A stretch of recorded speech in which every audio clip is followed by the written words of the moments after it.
ये 90 के दशक की बात है, जब लोगों के पास मोबाइल की सुविधा बहुत ही कम हुआ करती थी और ज्यादातर लोग अपनी बातों को इधर से उधर पहुंचाने के लिए खतों का इस्तेमाल किया करते थे।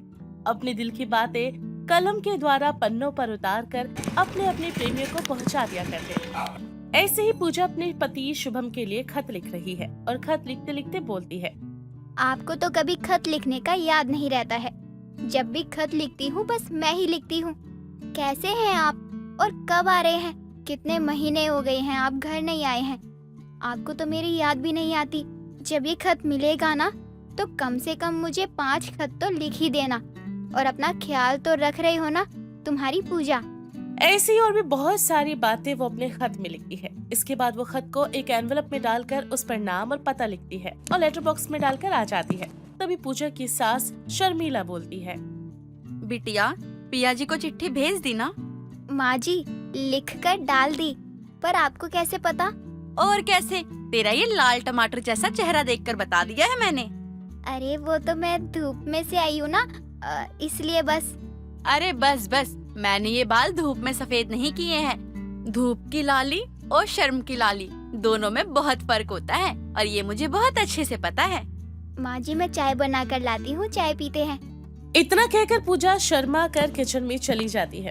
पूजा का पति शुभम एक फौजी है जो बहुत ही कम छुट्टियों पर घर आया करता था। पूजा की शादी को 2 साल हुए थे, लेकिन अभी तक कोई संतान नहीं हुई थी। अपने पति से अपने दिल की बातें कहने के लिए पूजा उसे हमेशा खत लिखा करती। उधर से शुभम भी पूजा की बातें पढ़कर अपने जवाब में खत लिखा करता। पूजा अपने ससुराल की जिम्मेदारियां भी बहुत अच्छे से संभाल रही थी। पूजा की सास शर्मिला हमेशा ही पूजा को अपनी बेटी की तरह प्यार किया करती थी। पूजा चाय बना कर ले आती और दोनों सास बहू बैठकर आराम से चाय पीती। तभी डाकिया घर पर आता है और गेट को खटखटाता है। पूजा भागकर डाकिये के पास जाती है और डाकिया पूजा को एक खत देता है और वहाँ से चला जाता है। पूजा खत लेकर अपनी सास के पास आती है और शर्मिला बोलती है। सुबह तूने खत भेजा और उसका भेजा हुआ खत तेरे पास भी आ गया। पढ़ ले और पढ़ के बता लिखा क्या है। माँ जी, यहीं पर पढ़ूं? और नहीं तो क्या, अपने कमरे में जाके पढ़ेगी। ऐसा भी क्या लिखा है बहू? माँ जी, आप तो मेरी टांग खींच रही है। मैं खत खोलती हूँ। पूजा जैसे ही खत का लिफाफा खोलती है, उसमें से खत के साथ साथ गुलाब का फूल भी निकलता है, जिसे देखकर शर्मिला गाना गाती है। फूल तुम्हें भेजा है खत में, फूल नहीं वो मेरा दिल है। क्या बात है बहू, तेरे लिए तो गुलाब भी आया है। वो माँ जी, मैं खत पढ़ती हूँ। क्या लिखा है? प्रणाम माँ, मुझे पता है इस वक्त पूजा आपको ये खत पढ़कर सुना रही होगी। कैसी हैं आप? आप ठीक तो है ना? अपनी दवाइयाँ समय पर ले रही है ना? मैं यहाँ बिल्कुल ठीक हूँ और शायद अगले महीने में मैं छुट्टी पर घर भी आने वाला हूँ। तो मेरे लिए अपने हाथों के बेसन के लड्डू जरूर बना के रखना और इस बार थोड़े ज्यादा बनाना। मैं अपने साथ अपने दूसरे फौजी भाइयों के लिए भी लेकर जाऊंगा। और आपके सामने बैठी शर्माती हुई पूजा को कहना कि चुपचाप गुलाब उठाकर अपने कमरे में ले जाए और मैं जल्दी से आप दोनों से मिलने आऊंगा। जा बहू, ले जा अपना गुलाब और तैयारी कर ले अपने पिया जी के आने की। पूजा खत और गुलाब लेकर अपने कमरे में चली जाती है और उस गुलाब को चूमते हुए बोलती है। चलो पिया जी ना सही, लेकिन उनके आने से पहले उनकी याद में ये गुलाब तो आया। अब जितने दिन पिया जी नहीं आ जाते तो मैं उनकी याद में इस गुलाब से ही बातें कर लिया करूंगी। अब जब से शुभम ने खत में ये बात लिखकर भेजी थी कि वो आने वाला है, तब से तो पूजा की खुशी का कोई ठिकाना ही नहीं था। और देखते ही देखते 1 महीना बीत जाता है। एक सुबह जब पूजा और शर्मिला सोए हुए होते हैं, तभी उनके घर की डोरबेल बजती है। आंखें मसलती हुई पूजा जल्दी से दरवाजे के पास जाती है और जैसे ही दरवाजा खोलती है तो सामने कोई नहीं होता। तभी पूजा खुद से बोलती है। पता नहीं कौन इतनी सुबह सुबह मजाक कर रहा है। घर की डोरबेल बजाकर भाग गया लग रहा है। नींद भी खराब कर दी।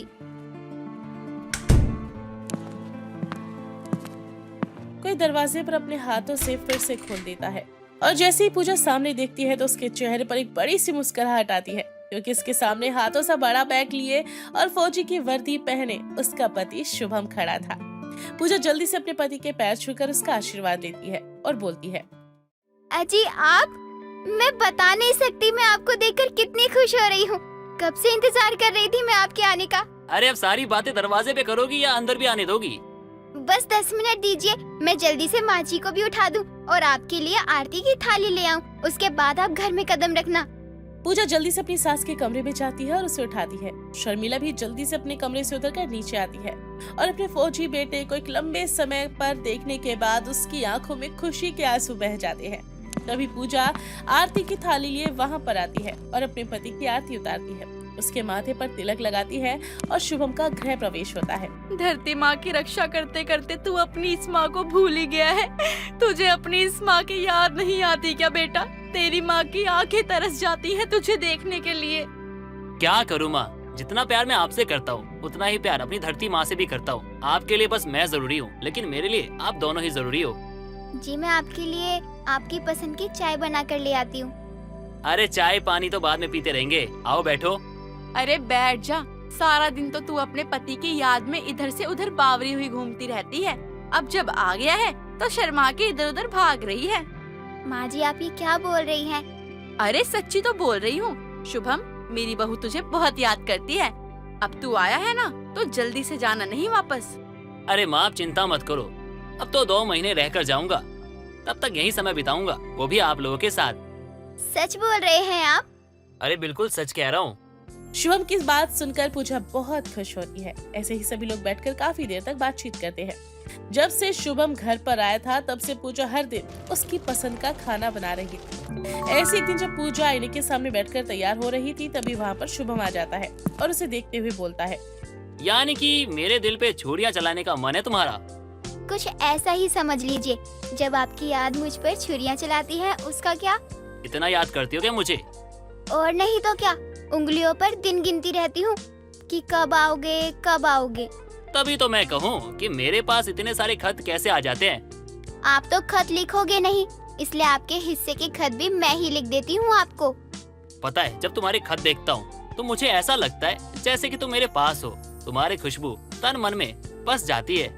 बस बस, इतना मक्खन लगाने की भी कोई जरूरत नहीं है। अरे मक्खन क्यों लगाऊंगा, सच कह रहा हूँ। चले ठीक है, मान लिया। ऐसे ही हंसते खेलते और बातें करते करते कब ये छुट्टियां खत्म हो गई थी पता ही नहीं चला और शुभम अपने साथ ले जाने वाला बैग पैक कर रहा होता है। तभी उदासी भरा चेहरा लेकर पूजा हाथों में स्वेटर लिए शुभम के पास आती है और बोलती है, ये लीजिए, अपने साथ रख लीजिए। ये क्या है? आपके लिए स्वेटर है। आपको याद करती थी तो आपके लिए स्वेटर बुना करती थी। पहनकर देख लीजिए, आपको पूरा तो आ रहा है ना ये? अरे अगर तुमने बनाया है तो एकदम पूरा ही होगा। फिर भी एक बार पहनकर तो देख लीजिए। वैसे एक बात बताओ, स्वेटर क्यों बनाया मेरे लिए? वो तो मेरे पास बहुत सारे हैं। ये मैंने अपने हाथों से बनाया है। जब कभी आपको मेरी याद आए, मुझे गले लगाने का मन करे ना, तो आप इस स्वेटर को पहन लेना, तो आपको मेरी खुशबू महसूस हो जाएगी। सर्दियों में तो ठीक है, अगर गर्मियों में पहन के घूमूंगा तो लोग तो मुझे पागल कहेंगे। अरे गर्मियों में पहनने के लिए थोड़ी ना बोला है, सिर्फ सर्दियों में पहन लेना। गर्मियों में गर्मी की छुट्टियों में घर आ जाना। बहुत याद करती हो बॉर्डर पे जाने के बाद। और नहीं तो क्या, दिन रात मेरा दिल धक धक करता रहता है। बस हर समय डर सा लगा रहता है। तुम्हारी चिंता होती है ना बहुत। अरे तुम तो जानती हो एक फौजी की पत्नी को इतना कमजोर नहीं होना चाहिए। कमजोर नहीं हूँ, पर अपने पति की चिंता तो हमेशा रहेगी ना। अरे आप रो क्यों रही हो, क्या हो गया है? पता ही नहीं चला कि ये वक्त कैसे बीत गया और आपके जाने का वक्त भी आ गया। ऐसा लगता है जैसे कल ही तो आए थे आप और आज जा भी रहे हैं। अरे ऐसे नहीं रोते। देखो मैंने तुमसे कहा ना कि एक फौजी की पत्नी हो, तुम बेफिक्र रहो। दिन रात धरती माँ की सेवा करता हूँ, उनका आशीर्वाद मेरे पास है तो मुझे क्या ही होगा। इतना कहकर शुभम पूजा को गले लगाता है और अपनी जाने की तैयारियां पूरी कर लेता है कि तभी पूजा की तबीयत खराब हो जाती है। जाने से पहले पूजा को डॉक्टर के पास लेकर शुभम जाता है और पता चलता है कि पूजा मां बनने वाली है। ये खबर सुनते ही शर्मिला और शुभम बहुत ज्यादा खुश हो जाते हैं। मैं तुम्हें बता नहीं सकता आज मैं कितना खुश हूँ। मैं भी बहुत खुश हूँ, पर क्या हुआ पूजा, बोलो ना क्या बात है? आप जा भी तो रहे हैं और 9 महीने आपके बिना कैसे बिताऊंगी। इन्हीं दिनों में तो मुझे सबसे ज्यादा आपकी जरूरत है। अरे तुम चिंता क्यों करती हो, मैं हमेशा तुम्हारे साथ हूँ। खत लिखकर बात करेंगे हम और मैं तुम्हारे सारे खतों का जवाब तुम्हें देता रहूंगा। ऐसे ही शुभम अपने घर वालों को अलविदा कहकर अपनी फौज की ड्यूटी पर निकल जाता है पूजा फिर से शुभम को यूं ही यादों में खत लिखा करती और शुभम भी इस बार पूजा को बहुत सारे खत लिखता। यादों का ये खतों का सिलसिला यूं ही चलता रहता और देखते ही देखते 9 महीने पूरे हो जाते हैं, लेकिन अभी तक शुभम घर नहीं आया था। ना ही उसने किसी खत में आने का जिक्र किया था कि वो आने वाला है। ऐसे एक दिन पूजा को लेबर पेन होना शुरू हो जाते हैं और शर्मिला जल्दी से उसे हॉस्पिटल लेकर जाती है।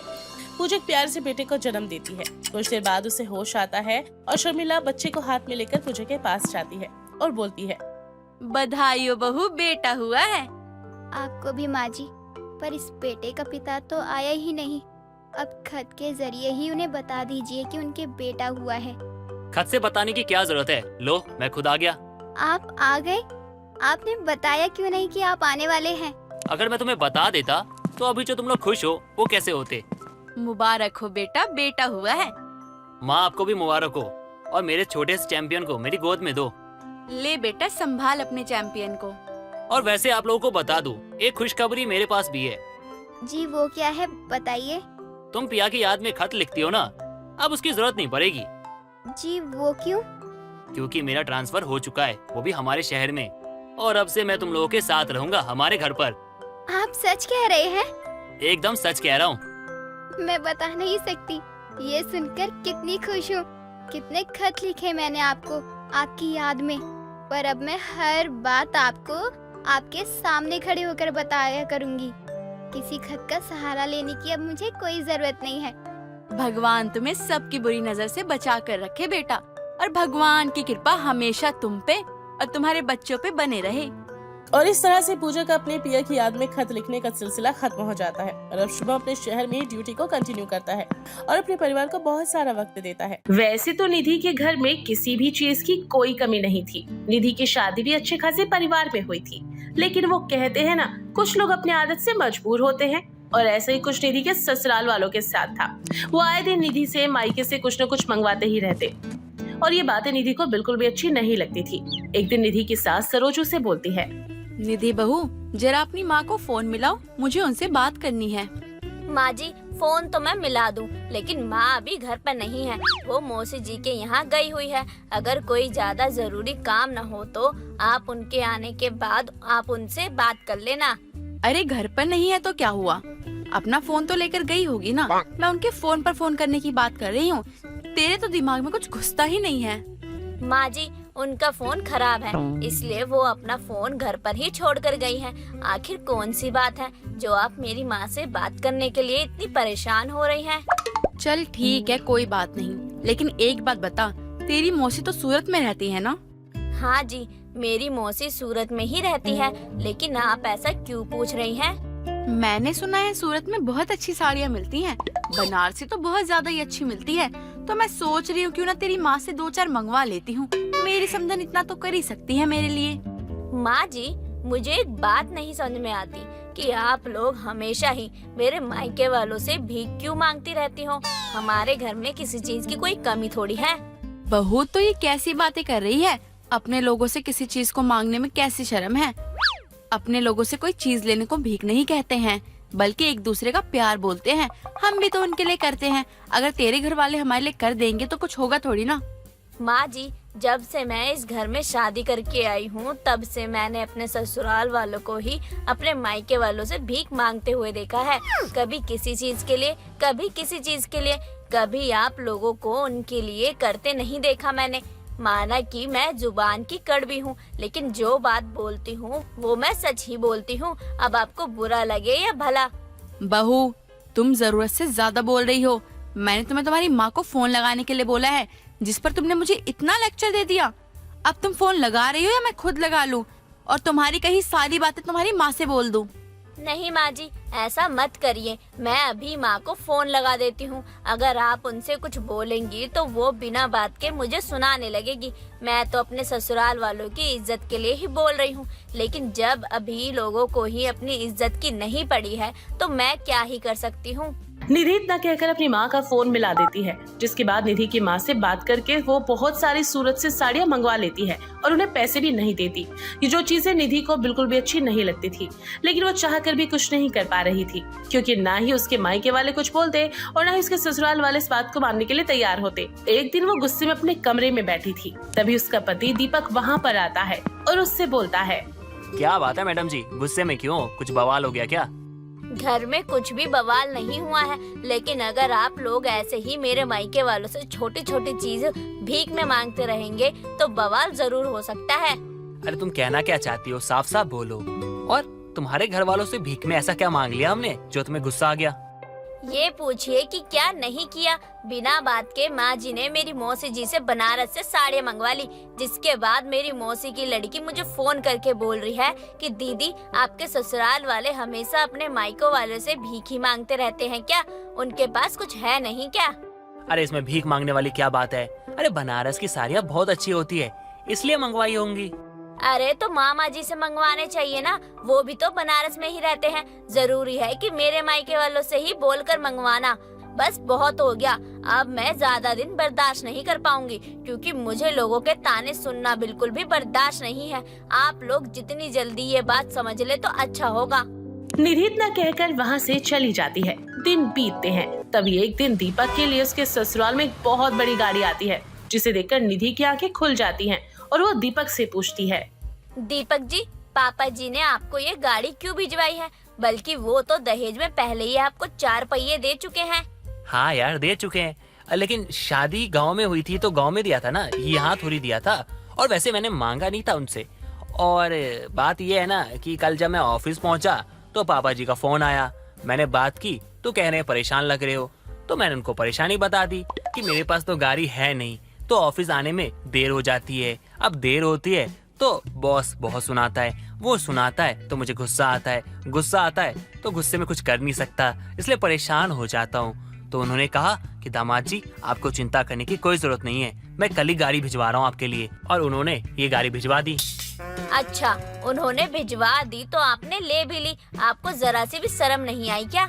इसमें शर्म क्या करना? अरे वो तुम्हारे ही पापा थोड़ी है, वो तो मेरे भी पापा जी है ना। और वो प्यार से कुछ दे रहे हैं तो मैं मना करके उनका दिल दुखाऊंगा, अच्छा थोड़ी लगेगा। अरे तो एक बार बोल तो सकते थे ना कि नहीं पापा जी आप गाड़ी वापस ले लीजिए, मैं यहाँ गांव से अपनी गाड़ी मंगवा लूंगा, या तो यहाँ के लिए मैं खुद खरीद लूंगा।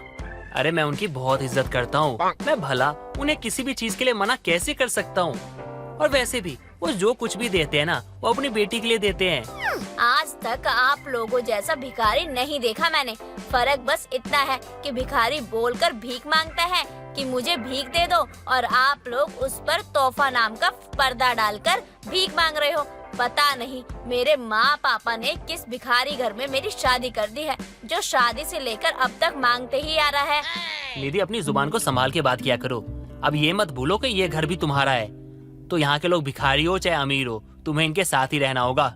मुझे दुख ही इसी चीज का है कि अगर आप लोग सच में भिखारी होते या कोई चीज नहीं ले सकते, तब आप लोग मेरे घर वालों से मांगते तो मुझे बुरा नहीं लगता। लेकिन हर चीज से संपन्न होने के बाद भी आप लोग की लालच खत्म नहीं हो रही है, इस चीज का दुख है मुझे। निधि के बहुत समझाने के बाद भी उसके ससुराल वाले उसकी बात नहीं सुनते थे। आए दिन उसके मायके से वो किसी न किसी बहाने से कुछ न कुछ मंगवाते ही रहते। समय के साथ अपनी आदतों में सुधार न लाने के कारण सच में उन लोगों की भीख मांगने की नौबत आ जाती है। दीपक की नौकरी चली जाती है और गाँव के घर और जमीन सब कुछ घर वाले धोखे से कब्जा कर लेते हैं। जैसे तैसे वो शहर के घर पर लोन लेकर काम करना शुरू करता है, लेकिन वो पैसे भी डूब जाते हैं और उन्हें घर से बेघर होना पड़ता है। तभी एक दिन दीपक अपनी माँ से बोलता है, माँ, अगर 15 दिन के अंदर हमने घर पे उठाया हुआ लोन भरा नहीं तो हमें घर खाली करना होगा। लेकिन बेटा हम कहाँ जाएंगे अगर हम ये घर खाली कर देंगे? हमारे गांव वाले घर पे केस चल रहा है और किराए पे रहने के लिए हमारे पास पैसे ही नहीं है। मैं देखता हूँ माँ, कोई जुगाड़ लगाता हूँ, और क्या ही करूँगा। ये सब कुछ बहू की वजह से हुआ है। बहू पूरे दिन अपने ससुराल को भिखारी ससुराल बोलती रहती है। देखो सच में उसका ससुराल भिखारी हो गया। घर की लक्ष्मी होके अगर वो हमेशा ही ऐसे बोलती रहेगी तो क्या ही होना था, इसलिए हम सच में ही भिखारी हो गए। माँ, निधि को कुछ मत कहिएगा, उसकी कोई गलती नहीं है। वो सही कह रही थी, एक लड़की शादी करके एक घर से दूसरे घर जाती है, वो बस इतना ही चाहती है कि वहाँ उसको इज्जत मिले और उसके ना पति का, उसकी सास का, उसके पूरे घर का सम्मान हो। लेकिन हमने क्या किया माँ? हमने उसके घर वालों से चीजें मांग मांग कर उसकी बेइज्जती करवाते रहे। लोग उसको ताना सुनाते थे और हम लोग बेशर्मों की तरह चीजें मांगते थे। शायद तू सही कह रहा है बेटा, हमने घर की लक्ष्मी की बेइज्जती की है, इसलिए हमारे पास लक्ष्मी नहीं रुकी है। अपने पति और सास की बातें सुनकर दूर खड़ी निधि सुन रही थी, जिसे सुनकर उसे खुशी होती है कि उसके ससुराल वालों को अपनी गलती का एहसास होता है और अपनी गलती पर पछता रहे होते हैं। इसके बाद निधि अपने कमरे में जाती है और अपनी सारी सेविंग निकालकर दीपक को दे देती है, जिससे वो घर का लोन उतार देता है। कुछ टाइम बाद उसे वापस से नौकरी मिल जाती है। धीरे धीरे उनके ससुराल में सब कुछ पहले की तरह हो जाता है, सिवाय ससुराल वालों से भीख मांगने की आदत को छोड़कर। काजल आज के जमाने की खुले ख्यालातों वाली लड़की थी, वहीं उसकी सास मिताली पुराने ख्यालातों वाली। एक दिन काजल अपने पति सूरज के पास जाती है और बोलती है, आप तो हमेशा ही अपने काम में बिजी रहते हो, कभी हमें बाहर भी घुमा लाइए। पता नहीं कितने दिन हो गए हम कहीं बाहर नहीं गए हैं। क्या करूँ यार, बॉस ने इतना सारा काम दे दिया है। जो काम खत्म होने का नाम लेता है तो वो अगले हफ्ते का काम दे देता है। वो काम खत्म होता है तो कोई मीटिंग में भेज देता है। वो काम खत्म होता है तो कोई नया काम पकड़ा देता है। यार मैं तो परेशान हो गया हूँ और मैं कहीं नहीं जा सकता। और कहीं जाने का सोचूंगा भी ना, बोलूंगा भी तो 10 काम और दे देगा। रहने दो यार। आपका ये हमेशा का ही बहाना रहता है। अब सीधे सीधे बोलिए ना कि आप हमें जानकर बाहर नहीं लेके जाते हैं, क्योंकि आप एक नंबर के कंजूस हैं। आप सोचते हैं कि अगर आप हमें बाहर लेकर जाएंगे तो आपके पैसे खर्च हो जाएंगे। यार तुमने ये हमें क्या लगा रखा है? तुम्हारे साथ और कौन घूमने जाना चाहता है? और कौन ही जाएगा? मैं माँ जी की बात कर रही हूँ, बेचारी वो भी घर में ही रहती है, हमारे सहारे वो भी घुमाएंगी। वो भी मुझे काफी टाइम से बोल रही हैं कि उन्हें वैष्णो देवी के दर्शन करने के लिए जाना है। यार जाने का मन तो मेरा भी है और बहुत समय भी हो गया है। और माता रानी के दर्शन वो तो करने के लिए मैं बेताब रहता ही हूँ, लेकिन क्या करे, जब तक माता रानी का बुलावा नहीं आता है ना, हम नहीं जा पाते हैं। और काम भी तो बहुत ज्यादा है यार। काम खत्म हो जाएगा तो हम निकल जाएंगे, और अगर नहीं हुआ तो समझ लेना माता नहीं चाहती, और माता चाहती हम कभी और जाए। तो इंतजार करना कि माता कब बुलाती है, तब चलेंगे। मुझे पूरा विश्वास है माता रानी हमें जरूर बुलाएंगी। हम सिर्फ दर्शन करने ही नहीं आएंगे, पर वहाँ पर भी बहुत सारी अच्छी अच्छी जगह है, हम वहाँ पर भी घूमने जाएंगे ना। ठीक है, जरूर जाएंगे, लेकिन पहले माता रानी के दरबार तो पहुँचने दो। ठीक है, फिर तो ये मैं बात माँ जी को पता कराती हूँ। आपने वैष्णो देवी जाने के लिए हाँ जो कर दी है। अरे रुक जाओ पागल। अरे मुझे ऑफिस में जाने दो, वहाँ जाकर बात करने दो, छुट्टी मिलने दो, उसके बाद कुछ करना प्लान। और माँ को तभी बताना। अभी माँ को बता दोगी और उसके बाद नहीं जा पाएंगे तो उनको कितना बुरा लगेगा। एक काम करता हूँ, शाम को आकर बताता हूँ क्या अपडेट है। सूरज इतना कहकर अपने ऑफिस के लिए निकल जाता है। वह जैसे तैसे अपने ऑफिस से छुट्टी ले लेता है और सभी लोग वैष्णो देवी जाने की तैयारी करने लगते हैं। अगले दिन सभी लोग वैष्णो देवी जाने के लिए निकल जाते हैं। तभी एक काली बिल्ली उनका रास्ता काट जाती है। तभी काजल की सास मिताली बीच रास्ते में रुक जाती है और बोलती है, लगता है माता रानी ने अभी हमें नहीं बुलाया है, वरना ये काली बिल्ली हमारा रास्ता काट कर नहीं जाती। मुझे लग रहा है कि कुछ गलत होने वाला है, हमें वापस घर लौट जाना चाहिए। माँ जी, आप भी आज के जमाने में कितने अंधविश्वासी हैं। इतना भी अंधविश्वास करना ठीक नहीं है। अरे बिल्ली है, वो तो कहीं से भी निकल सकती है। इसका मतलब ये थोड़ी ना है कि हम अपना बनाया हुआ प्लान कैंसिल कर दें।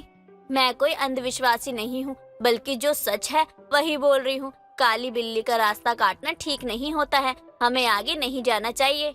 मैं बहुत मुश्किलों से ऑफिस की छुट्टी में लेकर आया हूँ। अगर हम नहीं गए ना तो पता नहीं मुझे आगे छुट्टी मिलेगी कि नहीं मिलेगी। माँ जी चलिए ना, क्यों अपने अंधविश्वास के चक्कर में हम लोगों के मजे खराब कर रही हैं। मैंने बोला ना कि मैं नहीं जाऊंगी, मतलब नहीं जाऊंगी, और ना ही तुम लोगों को जाने दूंगी। चलो सब लोग घर के अंदर। माँ जी अगर ऐसी बात है तो मेरी भी यही जिद है कि मैं जरूर जाऊंगी। अगर आपको नहीं जाना है तो आप अपना अंधविश्वास पकड़कर घर में बैठिए और मत जाइए, लेकिन मैं तो जाऊंगी। ठीक है, अगर तुम लोगों को जाना है तो तुम लोग जाओ, लेकिन मैं नहीं जाऊंगी। मिताली इतना कहकर अपना सामान लेकर घर वापस चली जाती है। वहीं दूसरी तरफ सूरज और काजल अपने ट्रिप के लिए निकल जाते हैं। कुछ दूर जाने के बाद अचानक से उनके सामने एक ट्रक आ जाता है और उन दोनों का एक्सीडेंट हो जाता है। दोनों को काफी चोटें आ जाती हैं। सड़क पर चलने वाले आसपास के लोग उन्हें ले जाकर अस्पताल में भर्ती करवा देते हैं और उनका इलाज शुरू करवाते हैं। कुछ दिनों बाद जब वह ठीक हो जाते हैं तो वापस से अपने घर आते हैं और उनके वापस आने पर मिताली उनसे पूछती है, अरे तुम दोनों तो 2-3 दिन में ही वापस आ गए। तुम लोगों ने तो बोला था कम से कम 2 हफ्ते की ट्रिप के बाद वापस आओगे। माँ कौन सी ट्रिप, काहे की ट्रिप? अरे जान बच गई, वही बहुत बड़ी बात है। आप तो ये सोचो कि आज तो आप अपने बहू बेटे को खो बैठती और अभी हमारी फोटो पे ना माल चढ़ाकर ना बैठी होती और आंसू बहा रही होती। शुभ शुभ बोल बेटा, तू ये कैसे बातें कर रहा है? माँ जी, सूरज जी बिल्कुल सही बोल रहे हैं। यहाँ से जाते टाइम ही हमारा एक्सीडेंट हो गया था और हम लोग एक अस्पताल में एडमिट थे। ठीक होते ही हम वापस आ गए, हम कहीं नहीं गए थे। हे भगवान, एक्सीडेंट? तुम लोग ठीक तो हो ना? कहीं ज्यादा चोट तो नहीं आई तुम्हें? नहीं माँ जी, ज्यादा चोट नहीं आई है, हम लोग तो बिल्कुल ठीक है। हम लोगों को वहाँ के लोगों ने सही टाइम पर अस्पताल पहुँचा दिया, वरना पता नहीं क्या हो जाता। देखा बहू, मेरी बात ना मानने का नतीजा। मैंने तुझे कहा था ना कि काली बिल्ली रास्ता काट कर गई है, पक्का कुछ ना कुछ अनहोनी ही हुई होगी। लेकिन तूने मेरी बात ही नहीं मानी और देख लिया क्या हो गया।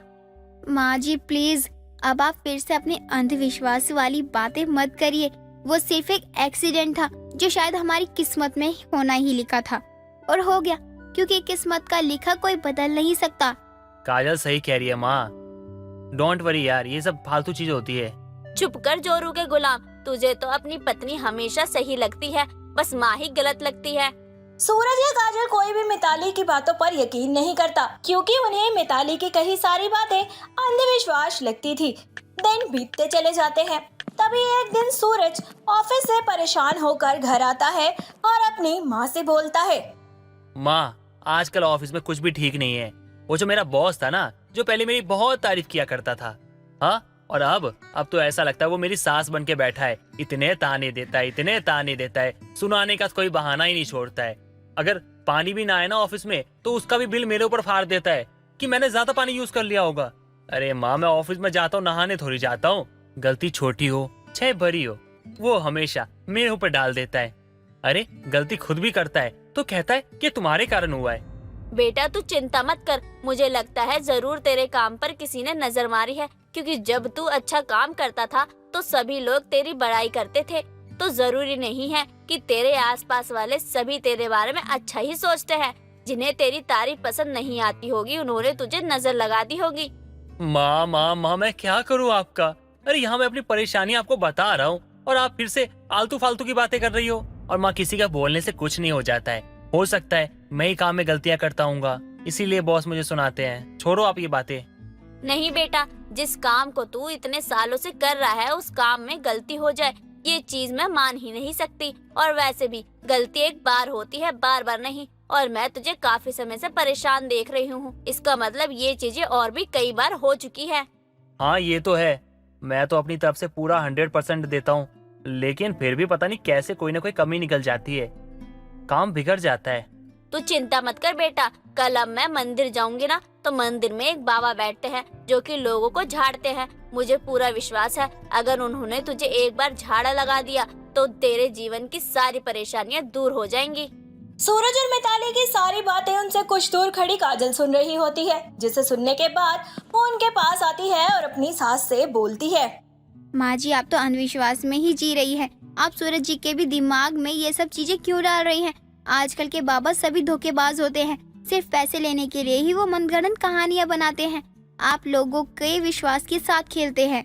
तेरी बात काफी हद तक सही है बहू, लेकिन सब लोग एक जैसे नहीं होते हैं और आज के जमाने में भी नजर टोट के ये सब चीजें होती है। ये नहीं कहती कि सब चीजों पर विश्वास करो, लेकिन कुछ चीजों पर विश्वास करना चाहिए और मैं करती हूँ। अब अगर वो चीजें तेरे नजरों में अंधविश्वास है तो वो तेरे नजरिए का दोष है, ना कि मेरे। माँ जी आप अपनी बात को किसी भी तरीके से मनाने के लिए सामने रखिए, लेकिन मैं उस बात को अंधविश्वास ही मानूंगी। बहू वो तो तेरी परेशानी है ना कि मेरी और तेरे विचारों में बहुत अंतर है। तू अपने विचारों को लेकर संतुष्ट है और मैं अपने विचारों को लेकर। अपनी बहू से इतना सुनने के बाद मिताली अगले दिन से मंदिर जाती है और पूजा करके वापस आते समय उस बाबा को साथ लेकर आती है और अपने बेटे को झाड़ा लगवाती है। दिन बीतते जाते हैं। सूरज की लाइफ में आने वाली सारी परेशानियां काफी हद तक खत्म हो जाती है, जिसके बाद ज्यादा तो नहीं लेकिन थोड़ा ही सूरज और काजल मिताली की बातों पर यकीन करना शुरू कर देते हैं।